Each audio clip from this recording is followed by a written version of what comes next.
They absolutely demolished the Utah Jazz the other night. Now, what we're seeing in the Western Conference right now, the Suns, who are getting Chris Paul back on Thursday night, are just shifting in another gear. They're within they're the clear-cut best team in the league. Okay. The Grizzlies are putting the second seed away. Although Morant's about to miss his third straight game due to right knee soreness, but with Steph out though, the Warriors are not going to win enough games. Yeah, I'm just saying. I agree. It's a concern if it's something to watch. He had a question. Now, am I right in saying, McMahon, that his knee injury earlier this season was the left knee? That's correct. And this is the right knee, right? Yeah, and he did have knee surgery coming out of college as well.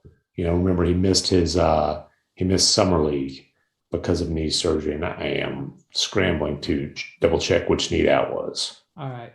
So anyway, we got the Jazz has a window of opportunity here to move into 3. I don't know if they're going to take it though, McMahon. Well, and you looked at it. And it's the Jazz and the Mavs. I think the Jazz are, Mavs, I'm not even talking about. They're playing on Saturday. That's a big game, right? Sunday, but yes, sir. Sunday. And they're even at 4. And so, and I'm looking last night wow, the Warriors, the Santa Cruz Warriors playing the Miami Heat in Miami. It's about to get real tight. And the Warriors win that game. So it's still a 3-game cushion there. The Mavs pull even with the Jazz, and the Jazz will have the tiebreaker regardless of what happens Sunday night. The Mavericks can tie the season series, but the Jazz will, win that division. The Mavericks won't win there, so they'll have the tiebreaker. But man, the Mavericks are playing a lot better basketball for a while now. And we've talked a lot about the Jazz. It's never really, despite here we go. We're going to be getting in. We're going to upset people in Utah again. I'm sorry. I mean, listen, you can believe what you want. You don't have to believe your ears. Believe your eyes. Yeah, believe your eyes. It's never quite felt right for the Jazz. We don't need to go back over, what we think could be coming. But look at this team and tell me you think this is a team that seems primed to get it right and to go on a playoff run. I don't see it. Well, here's what I'll say. So after that game last night, I went and listened to the Jazz talk after the game. Quinn Snyder came in, Rudy Gobert came in, Donovan Mitchell came in. Mm-hmm. They all essentially said some version of the same thing. It's time for us to kick this into gear. Are we going to be a group that's going to kick it into gear or not? It's pretty much what they all said. Now, they said it different ways. They said there were different issues, et cetera, et cetera. But they all had the same message. They all had the same tone. They all had the same look on their face. It's just me looking at it, but they look like a team that knows where they're headed. And where they're headed is not where they want to go. And if you go back to last year, they had that shot in the second round of the playoffs against the Clippers. We all know what happened. And we've seen this a lot of times in sports. You get to a moment like that where you have a chance to break through and you lose in the fashion that the Jazz lost. That is the kind of haymaker that is really, really hard to come back from. And to your point, McMahon, they have looked all season like a team that has not really recovered from it.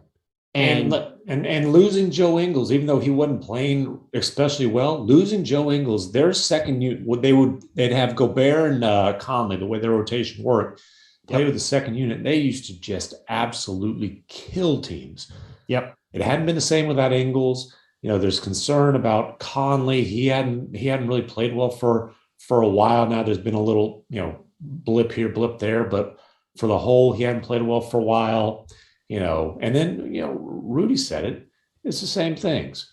Not sharing the ball, basically lack of communication and commitment to defense. He said that the only thing he didn't say again last night was he didn't cite specific examples of teams that are doing it. So he at least avoided those landmines. He sort of did that in the morning when he talked about how great the Celtics are playing and how they're doing all the things that he's talked about them doing all year. But look, like we just went through, Brian, in the Eastern Conference, if the Jazz are playing any of those teams in front of them in the first round. I'm going to include Dallas in that. Dallas, Golden State, Memphis, Phoenix.